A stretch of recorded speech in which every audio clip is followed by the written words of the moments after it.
If you've ever felt like the harder you push in music, the further away your dreams get, I know exactly how you feel. For years, I thought that success in music meant more streams, bigger credits, bigger validation. And I got it. I was in sessions with some of the biggest names in the world. An album I worked on won Album of the Year at the BRITs. On paper, I made it. But the cost was brutal. My health collapsed, my relationship almost broke, and I nearly lost my love for music completely. Over the 15 years that I've spent working in music, I've learned some hard truths. And in this video, I'll share the 10 lessons that have shaped my journey. The good, the bad, and the almost career ending. So by the end, you'll see a much clearer picture of what making it in music really means. My earliest memories of music are vivid. Sitting in the back of my mum's old Toyota Corolla, singing along to the only cassette that she had, the Gypsy Kings. Then, at school, a brass band came to our assembly to recruit kids. And it worked. As soon as my adult front teeth came in, I picked up a corner and I joined the brass band. But by secondary school, being in a brass band, it wasn't exactly cool. So I picked up the electric guitar and started a band with my friends, playing covers of Nirvana, Guns N' Roses, and Radiohead. But that's where competition hit me for the first time. Our other guitarist, he could nail songs note for note, while I struggled. At first, it drove me crazy, but over time, I realized something. I didn't fully identify as a guitarist. Somehow, I knew my path in music would be a little different. And that was my first lesson. What inspires you doesn't have to define you forever. Inspiration is just the start. You're allowed to evolve, even if it means letting go of something that you've invested years in. And that mindset is what led me to my first real breakthrough. It was the early 2000s, the age of dial-up internet, MySpace, MSN Messenger. Information about the music industry was scarce, so I pieced together whatever I could. But then my dad, he showed me a video that changed everything, posted on a brand new site called YouTube. I fell into a rabbit hole, watching everything music. And then I found Ryan Leslie. He'd walk into a studio, play every instrument, record it all, and build a track from scratch. That blew my world open. I realized I didn't need to be the best guitarist. With a computer, I could build an entire record myself. And that was it.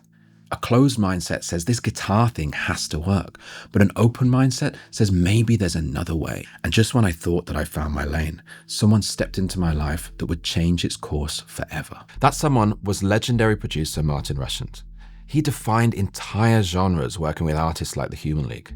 And I assisted him after school for about 2 years, soaking up everything I could.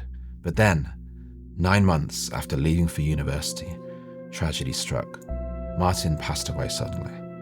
At 19, it felt like I'd not only lost a great teacher and a great friend, but also the vision of myself that he'd believed in. Over the 2 years that followed, I grew closer to his friends and family, and they shared how much he truly believed in me. And I started to realize something. The thing was, I hadn't lost his voice. That belief, that had stayed with me, even when I couldn't feel it through the grief. Because the lesson here is that mentors don't just teach you skills, they plant belief that guides you long after they're gone. And that belief became the reason that I couldn't quit, even when things felt absolutely impossible later in this story. After university, I moved back in with my parents, and for about a year, I assisted Martin's son James, who was also an incredible producer. But deep down, I knew that building a global career in music from a small village in England would be next to impossible. So I leapt. I stayed on a friend's floor in London, and somehow, within a week, I interviewed for a sound engineering job at a South London venue. And by the time I'd stepped off the train home, I'd got the call. I'd landed it. In less than a week, somehow I'd gone from sleeping on the floor with a dream to my first real job in music. And this lesson became a recurring theme of my life. You see, sometimes you have to jump before you know where you'll land. But the thing was, saying yes to that first job, well, that dropped me into a world that was equal parts magic and self-destruction. In 2013, I moved into a room above the Bedford. The place buzzed with talent. Comedy shows, DJ sets, live music from unsigned artists to Ed Sheeran and Jorja Smith. It was also where I met Paula, the woman who'd later become my wife. But slowly, the lifestyle started to eat away at me. One drink after a show became a habit. The line between work and personal life was completely blurred. And deep down, I knew I wasn't where I was meant to be. I wanted to create music, not just orbit around it. So when I overheard the MD of the venue saying he was heading to a session at a top London studio, I begged him to tag along. Walking into Rack Studio One for the first time, it felt like another universe. McCartney, Michael Jackson, Sting, giants had recorded there. And I wanted to be there too. So when I got back to my small room above the Bedford, I emailed the engineer from the session asking for work. It took about a month, but he finally got back to me. He'd left Rack, but he was opening a studio at Warner Music. That email changed everything for me. Not only was I getting mentored by a Grammy-winning engineer, I also got to know the inner workings of a major label, and I was actively working with developing talent on a daily basis. And what I learned here was, well, these sorts of opportunities, they rarely arrive gift-wrapped. You have to spot them and ask for them even if you don't feel ready, because it pushes you forwards and challenges you. And at the end of the day, if you don't ask for them, you'll never get them. And that leap landed me somewhere I could never have planned, but it also brought even bigger tests with it. After a few years at Warner, Richard, the engineer, encouraged me to step out on my own. And soon after, I got a call from Rack to engineer a 2-month Rock Nation writing camp. From day one, the pressure was intense.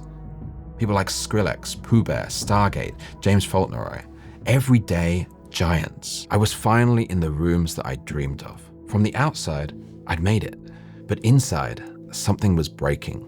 You see, I wasn't the songwriter or the producer in those rooms. I was the engineer.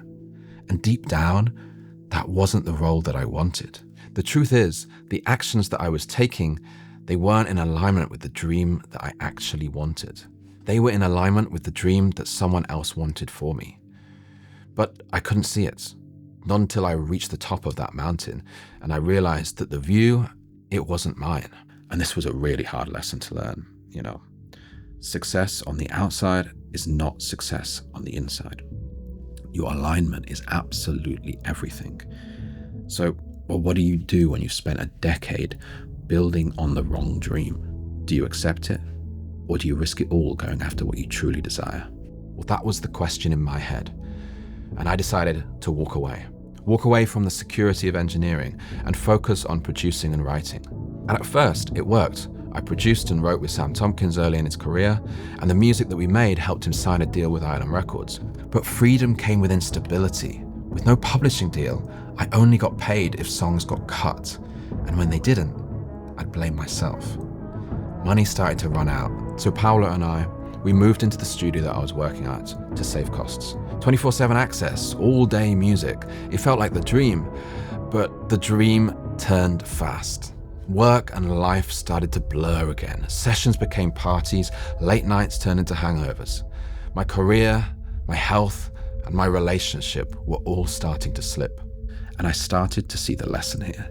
If your pursuit of success isn't sustainable, then it will eventually destroy the very life that you're trying to build.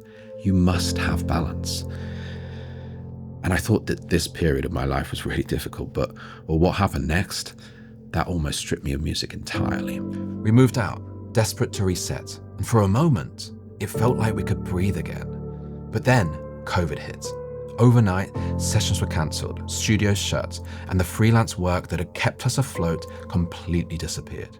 I tried everything, an artist project, freelance jobs, reaching out to my network, even taking work from outside music, but nothing stuck. The drinking worsened. And when I finally gained the courage and the support to stop, depression crept in. Without music, I wasn't just broke, I felt completely hollow. Music had always been my identity, and so losing music felt like I'd lost myself. But just when I thought it was all over, life handed me something that I would never walk away from. Christmas 2022, Paula told me she was pregnant. In an instant, everything shifted. Addiction, depression, self-doubt. They didn't disappear, but they lost their power. You see, it wasn't about me anymore. I thought back to Martin's belief in me.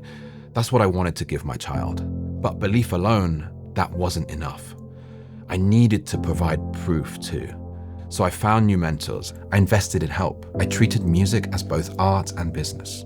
It felt almost crazy to me to invest when I had no money, but with less than 9 months before the birth of my first child, failure was not an option. So Unbound by fear, I started to rebuild my life and my career. And a month before my son was born, I built something real. A business producing for artists and helping them navigate the struggles of the music industry that I knew all too well. And this is when I learned that sometimes identity isn't discovered, created, or taken. Sometimes it's given. And when it is, it forces you to rise to the occasion. But the thing was, life hadn't finished testing me quite yet.